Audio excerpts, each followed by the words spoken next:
Hello everybody. It's been a long while, but I'm back and I am going to do a tutorial on doing a graduated gems pinned necklace, which is right here. This one is done in brass and it graduates from a very thick centerpiece of 12 gauge all the way down to little bitty rings that are 18 gauge. This is very similar to what I did with the graduated gems pinned earrings, which is right here. But putting these together is a little bit different than doing the earring. In the earring I started at the smallest gauge and worked my way down. And I thought I'd do another one for the necklace because it's a little different and you have to be a little more particular just to make sure everything is symmetrical. So let's get started. I'm going to be doing this one in tri-metal. We're going to do it with sterling silver, yellow gold filled, and rose gold filled. Very pretty. So I've already made my first bit of chain, which is this 12 gauge piece that's going to be right in the middle. If we were to look at this piece, it's going to be that piece right there in the middle. And if you're doing this in one metal, you don't have to be quite as particular as I'm going to be in the video because I'm dealing with 3 metals, but it's still good to make sure it's all symmetrical. So I've already done this piece. If you have a gems pinned starter, you can just add it on to the starter and then snip the starter off when you are finished, and that makes it easy instead of starting it from scratch each time. So since I'm doing it in tri-metal, this is generally, this little centerpiece is generally 21 rings long, and since gems pinned goes in 3s, and I've got 3 metals here, I divided that into 3 piles of 7 rings. So 7 rings of silver, 7 rings of gold fill, 7 rings of rose gold fill. And then I put them together. And then I left off one of the sterling rings because we want it to be even. And I've got to use a sterling silver adjoining ring to bridge to the next size. So here on the left, I've ended with a yellow gold filled ring, and here on the right I've ended with a rose gold filled ring. And I'm ready to move on to the next step. So the next step is our bridge ring, which is going to be, so these are, the 12 gauge section is done in 12 gauge 6.0 millimeter rings. Okay, that's the size you want for a 12 gauge section of gems pinned. So the bridge ring we're going to use, one on each side, is 14 gauge 5.5. And I'm going to pop those on now. And I'm not getting out any other rings because I don't want to get any sizes mixed up, and I want to make sure we've got it all even. So the reason why, see, so I'm using sterling silver for the bridge gauge rings, and that's why we had to end on rose gold so that it stays lined up with the rest of the silver rings. Alright, and the same thing over here. We're gonna, this side ends with yellow gold fill so that, again, our little bridge ring is going to match up with the rest of the silver rings. So, here we go.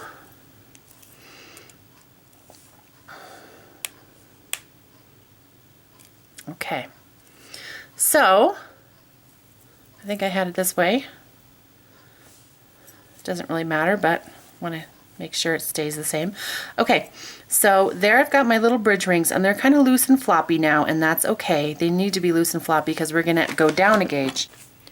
Okay, so we're going to get out the next size rings, which is 14 gauge 4.75, and we're going to use about 18 rings total, which means about 9 rings per side. 9 rings in each metal. So this is 2, 4, 6, 8, 9, and we're probably not going to use that 9th sterling silver ring, but we'll see how it goes. And then, oh, whoops, I forgot to do the other side. We want them on both sides. So this is the way I get kind of picky. I'm usually really not this picky and anal about things.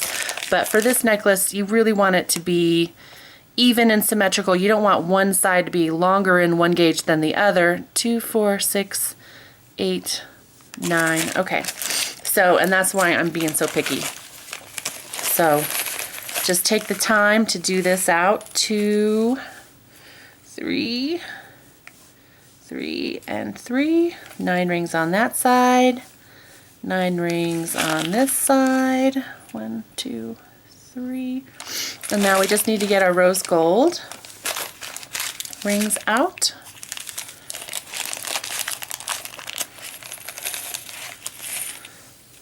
Two, 3, 4, 5, 6, 7, 8, 9. 1, 2, 3, 4, 5, 6, 7, 8, 9. All right. So we're good to go. So now, why did I do that, you wonder?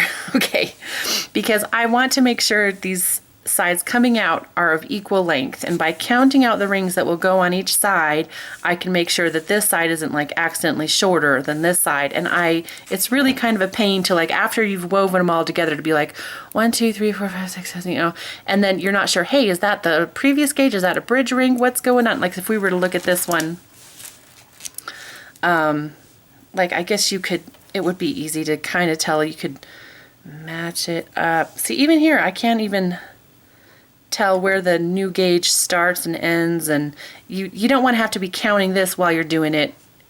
Just trust me. Count them out here. It's easier. Trust me. Okay, so now we've got our piece. I'm going to start on this side. So we ended with silver, and the next one, if you look here, it goes silver, yellow, rose. So now we got silver, and now I need to go yellow, which is going to go right through there. Yellow, yellow,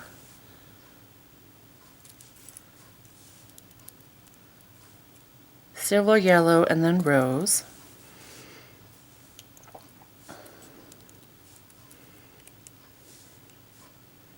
There we go.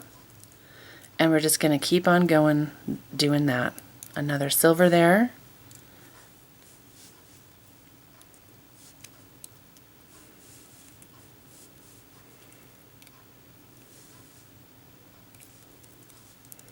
Yellow.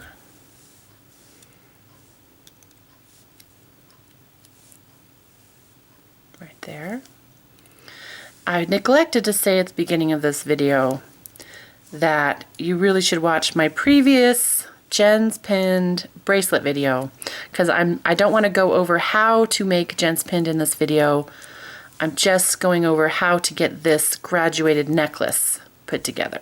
So if you still need to know how to actually weave this weave, then I suggest you go back and watch my bracelet video, because I get into it there.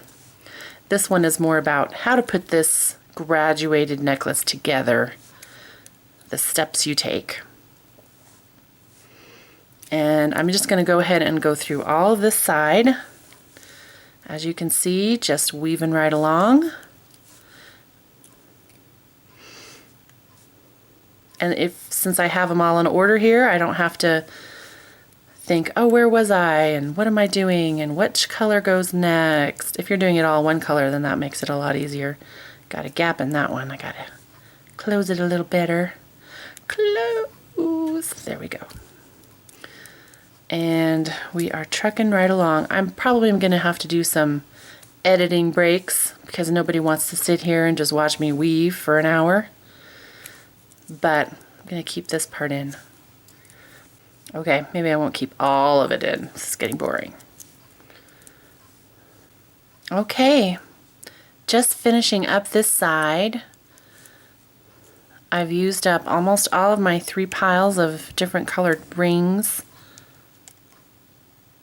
Get that one good. Alright, and I've got 1 ring left over here, and it's the sterling ring. But just as we left the last ring over here on this side of the Jen's Pinned, of the 12 gauge, sorry, rose gold fill, I need to do the same thing. I will need to leave that rose gold fill. If you're doing this in one metal, just use them all. No biggie. Use them all. You would use that last ring, okay?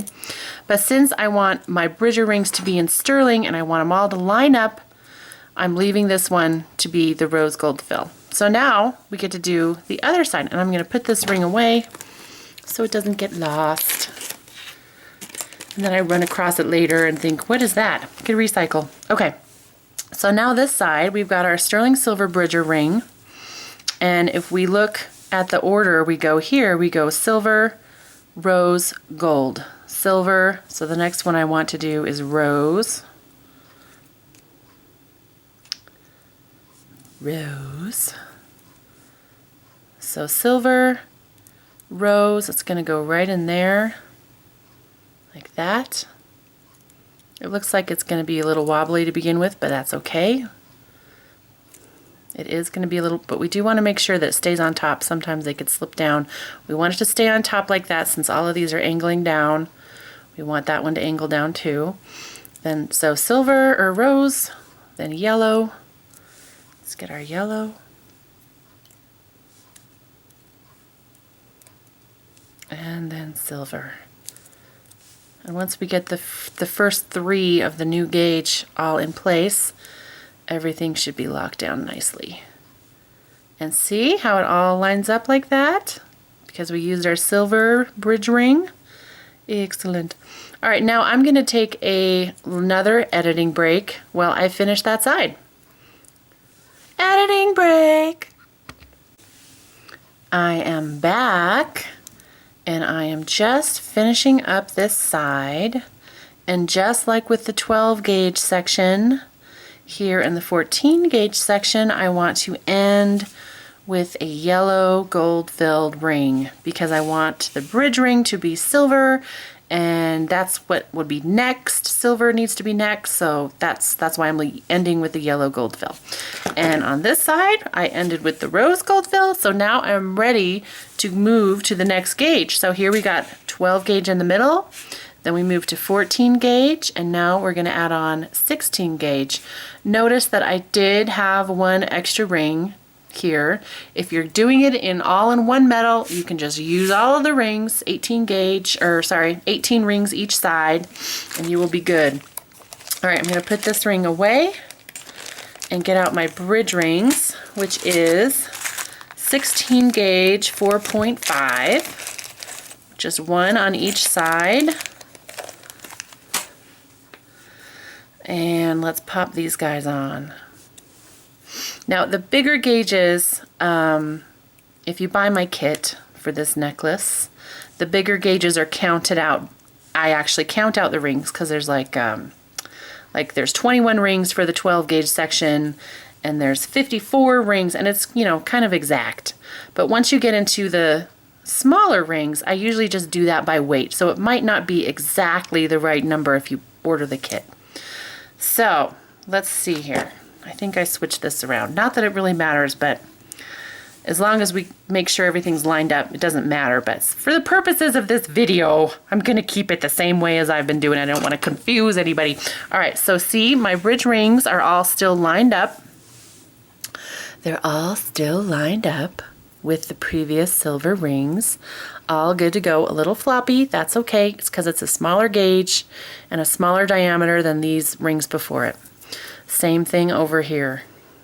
Nice, nice, nice. Okay, so now we're going to add the next gauge of rings, which is 16 gauge 4.5. If you were doing one metal, I'm going to be saying that a lot this video. If you're doing one metal, you would want 30 rings on each side. But since we're doing tri-metal, 30 rings divided by 3, that means 10, 1, 2, 3, 4, 5, 10 silver rings, 10 yellow gold filled rings, and 10 rose gold filled rings. 1, 2, 3, 4, 5, 6, 7, 8, 9, 10. I need to cut more of this size ring. All right, so I'm going to do that. I'm going to make 3 piles, 10 rings, and then again on the other side of my 16 gauge 4.0 rings. All right, so I'll take another little editing break while I count out all my little piles, and I will be back. Okay, I counted out my little rings, 10 on each side of each metal. If you're doing one metal, you would just want 30 rings on one side and 30 rings on the other, and that would be good. So now I'm gonna start on this side. I don't know which side of the necklace it is. I think this is, yeah, we ended in rose gold. So this is this side. This is this side of the necklace as we were looking at it before. So if we look through here, what is the next color I need to do? We have silver, rose, and then yellow. We want to do the yellow because it has to go through 2 rings. 1, 2. It's going to go right through there. So I'm going to pop up my yellow ring. Zoop, and pop it through. Make sure it stays on top.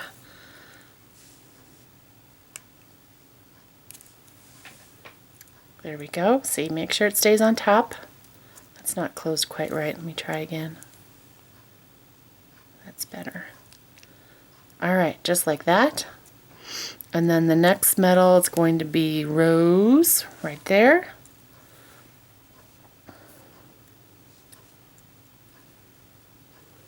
Just like that. Close that up. All right, and I'm gonna get this side finished, and I'll take a little editing break, or I could just sing elevator music at you. Boo, ba doo doo doo doo doo doo doo doo doo. No, I won't torture you with that. Editing break.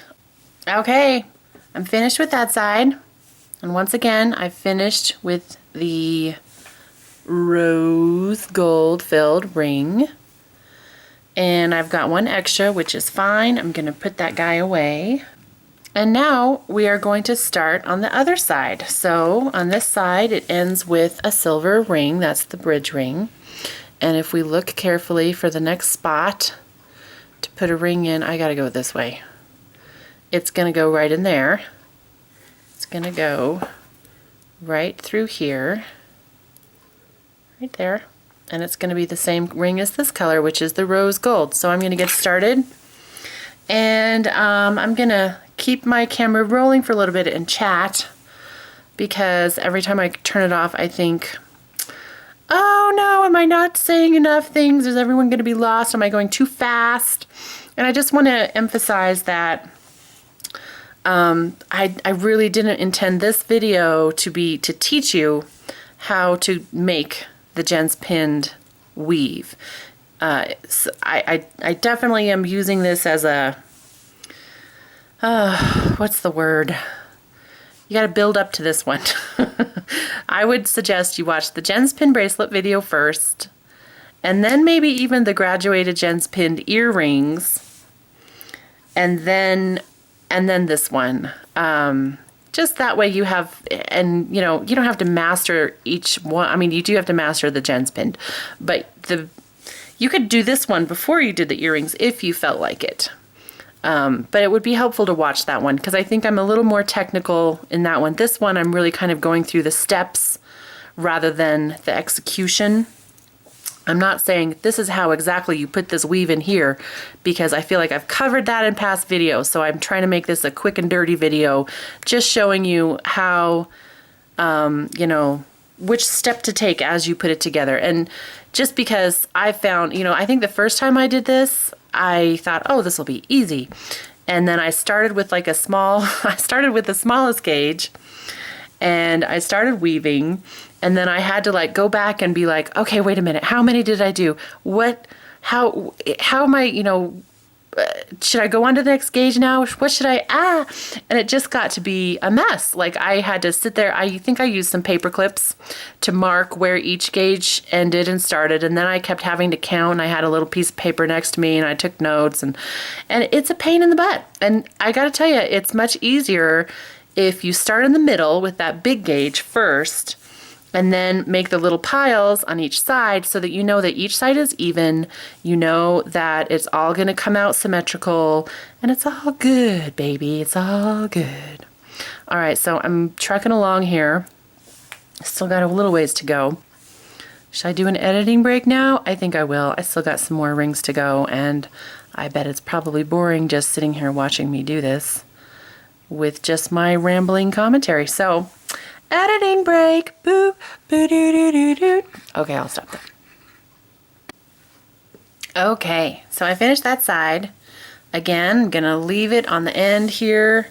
It's yellow gold filled ring, not the rose. And I got one extra ring left over. I'm going to pop that back in the bag. And now it's time to go to the last gauge, which is 18 gauge. So I'm going to do my 2 bridge rings. Bloop. My 2 bridge rings, which is 18 gauge 3.5. And now, since the last gauge is here, 18 gauge, it's time to consider how long do I want this necklace to be? And I was going to do this one as kind of a petite 16-inch necklace. So now is the time where I get to, I weave a little, stop and measure, weave a little, stop and measure, that kind of thing. So for the last gauge, okay, those bridge rings are on. I'm going to start with, I think probably 30 rings on each side will do it. So, and since I'm working in threes, it means 10 rings in each pile. So let me do that. And after I get my little rings, 30 rings on each side, I will come back and we will finish this baby up. Okay, I'm back. I forgot that I said 10 rings and I put 12 rings in each pile, which is probably good because I don't think this is going to quite get me to 16 inches. In fact, why don't we do a little measuring? Got a ruler here.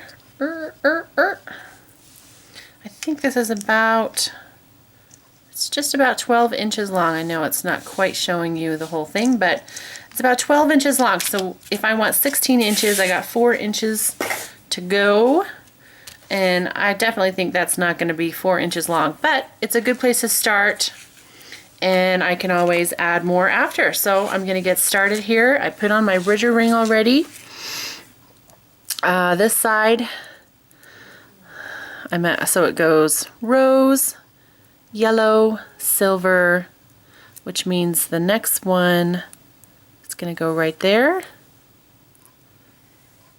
And it's going to be rose. So I'm going to get started on this, and I'm going to do the other side too, just like I've done for the other gauges. And I will be back after these messages. Okay, I finished both sides. Came out great, and it is starting to look good. Now, it turns out that I picked just the right amount of rings to put on each side because when I measure it, I have a ruler sharpied onto my bench top, which you can't see, it's off the camera, but when I measure the whole thing, here, I'll see if I can, it's kind of covered up with the tape. Anyway, when I measure my whole thing, the whole necklace, alright, I'm not going to worry about trying to get it to show. You'll just have to trust me. When I measure my necklace, it comes to almost exactly the 16-inch mark, which is what I wanted. If you want it a little longer, you just make another pile of rings, make sure they're even on both sides, and let her go. But I am ready to put on my clasp. So I've got one of my clasps. I'm trying to find the opening. And when I put a clasp on a Jen's pinned, since this has got a lot of weight on it, a lot of weight is going to be dependent on this, I go through the last 2 rings as if it's part of the Jen's pin pattern, the ring that the clasp is going to go on. If these rings were a heavier gauge, if I was putting a clasp on like a 14 gauge bracelet, I probably wouldn't do that. I'd probably just go through just the last ring like that. But since these are smaller, thinner rings, then I'm going to go through the last 2 just to give it a little more stability and close that up. The ring I'm using, I usually, when I get my commercial lock clasps in, I usually remove the pinch. The jump ring that comes on this clasp is like pinched by a machine rather than saw cut. So I usually get rid of that ring and put on my own jump ring, and then I add one of these. This is probably a 16 gauge, 7 or 8 millimeter inner diameter ring. It's just that way. It's a nice big ring for the clasp to latch onto. So I'm going to put this through both of those as well. It might not fit because I think this is a fatter ring. Yeah, it's going to fit though. This is my dog wrestling around. Okay, and I'm closing, and that is on there.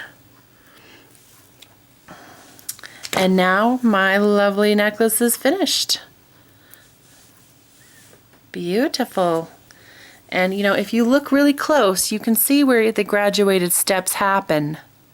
You know, it's big and then it goes down a step and a small. But when you look at the overall thing, it looks very gradual and lovely. And that is how you make that. I hope you've enjoyed this video.